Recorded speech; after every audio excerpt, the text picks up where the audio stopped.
હું જંક્શનની ગરબીમાં રમું છું અહીંયા, અને હું રાધાનો પાત્ર અત્યારે ભજવું છું. હું અહીંયા 2 વર્ષથી રમું છું. પ્રેક્ટિસ તો હું ઘણા ટાઈમથી કરું છું.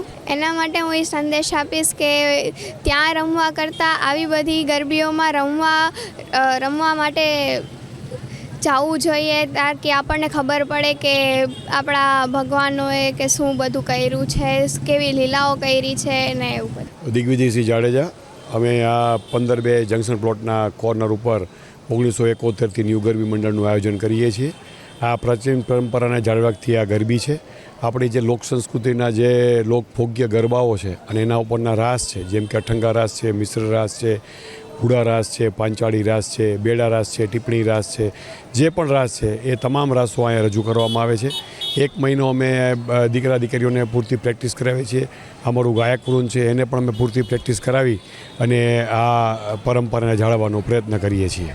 આપણે આપણી પ્રાચીન પરંપરા જો જાળવી રાખવી હોય તો આવી જે ગરબીઓ જે પ્રાચીન જે રાજકોટની જે થાય છે, રાજકોટની ઓળખ પણ છે, એને પૂરતું પ્રોત્સાહન આપવું પડે. પ્રોત્સાહન તો ખાસ એ જ કે પોતાના દીકરા દીકરીઓ છે એને ખાસ તો પ્રેરણા આપવી જોઈએ કે આવી ગરબીમાં એ ભાગ લે, પરફોર્મ કરે, અને આપણી સંસ્કૃતિ છે તો જ જળવાશે. બાકી આયોજન તો થઈ જાય, બધું ઊભું થઈ જાય, દાતાઓ પણ મળી જાય, પરંતુ જે રમવાવાળા દીકરા દીકરીઓ છે એને જો આ તરફ વાળવામાં આવે તો 100% આ સંસ્કૃતિ છે જળવાઈ રહેશે.